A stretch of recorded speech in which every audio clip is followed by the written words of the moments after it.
मी एवढं बोलतो तुमच्या विरोधात, मी सगळं सत्य बोलतो। तुम्हाला सांगतो, तुम्ही कर्जत जामखेडचे, तुम्हाला लोकांनी आमदार म्हणून निवडून दिलं आहे। अक्षरशः मेन रोड मध्ये 8वीच्या मुलींपासून ते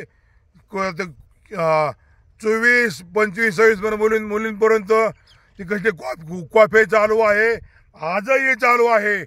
मी 2 दिवस झाले बोंबलत आहे, त्याच्यावर तुम्ही का कारवाई करीत नाहीत?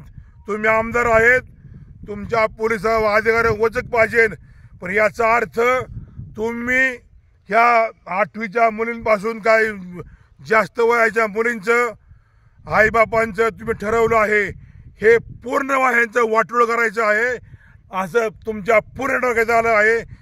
मी 2 दिवस बोलवतो, तुम्ही का पोलिसांना फोन केला नाही? तुम्ही पोलिसांना का फोन केला नाही? तुम्ही का सांगितलं पोलिसांना ते रेट टाका, ती बंद करा? आणि हे चालकांना सांगतो, मूर्खांनो, तुम्ही एखाद्या लहान मुलांचे आई आवडण्याचे तुम्ही का वाटोळ करतात? तुम्हाला नसला परपंच रेटत दुसरा धंदा टाका, दुसरा धंदा नसता रेटत तुम्ही अक्षरशः दावा घेऊन फाशी घ्या, पण असं लहान मुलांचं परपंच उद्ध्वस्त करू नका। आता मुलांना माझा थोडा राग येईन, एखाद्या मुलीला राग येईन, पण मी तुम्हाला चांगलं सांगतो, मुलावर माझा काय राग नाही। तुम्ही माझ्या मुलीसारखेच, पण एखादी मुलगी पळून गेली तर आई वडील 1 महिनाभर मोठ्याने रडत बसतात। हे मुलींना माहीत आहे का? तुमचंही तिकडे प्रेम होऊन जाईल, पण हा सगळा चुकीचा कार्यक्रम चालू आहे असं मी रोहित पवारांना सांगतो।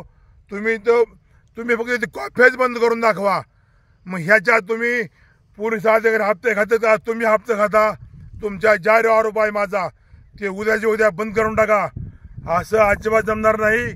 आणि मी तुमच्या विरोधात बोलत असल्यामुळे तुम्ही आता ही निवडणूक झाल्यानंतर आमचे रामसिंह हरो किंवा सरकार येऊ, जर तुम्ही मला त्रास दिला तर तुमच्या ते नाही आता ते बंगला बांधला, न्यूजचे पेट्रोल पंपासोबत बंगला बांधला, त्या दुर्गावच्या साहेबाची जमीन फुकाट मोरगळून घेतली, त्या बंगल्यास्तवर मी तुम्हाला सांगतो, त्या बंगल्यास्तवर मी तुमच्या दारात फाशी घेणार। मला खरं लागतं, जर तुम्ही निष्कारण मी तुमच्या विरोध चुकीचं बोललो, मग तुम्ही मला त्रास द्या, त्याची काय अडचण नाही। पण जर मला चुकीचा त्रास दिला, आमच्या मुलाची नोकरी घालवली, काय झालं तर तुमच्या त्या मुरगाळलेल्या जमिनीत बंगला बांधल्याच्या पुढं मी अक्षरशः फाशी घेणार असं मी तुम्हाला सांगतो। मी लय याडा असतो। या ऑपरेशन माझं दिसतं काही, हे माझं ऑपरेशन केलं आज 12 महिने झाले, ह्याला मी वैतागलो आहे, पण हे तुमच्या मुळे उठणार आहे। मी कुठे मरू शकतो आणि केव्हा मरू शकतो, पण तुम्ही मला अजिबात त्रास द्यायचा कार्यक्रम करू नका। आणि माझ्या भारतीय जनता पार्टीच्या पदाधिकाऱ्याला अजिबात तुम्ही करायचा कार्यक्रम करू नका। जर मी चुकीचं बोललो तर पोलिसांना फोन करा, म्हणावा सुनील काकाला जेलमध्ये टाका, अजिबात चुकीचं काय वागत नाही। उलट तुम्हीच मला त्रास दिला, कर्जत तालुका जनतेला लोकांना त्रास दिला असं मी तुम्हाला सांगतो। सत्यमेव जयते, सत्यमेव एकच कारण, कुठल्या कुठल्या आपेटेचा सत्यमेव जीव असतं, त्याच्यामुळे सत्यमेव जयते। आणि जय भीम, रामकृष्ण हरी, जय मल्हार।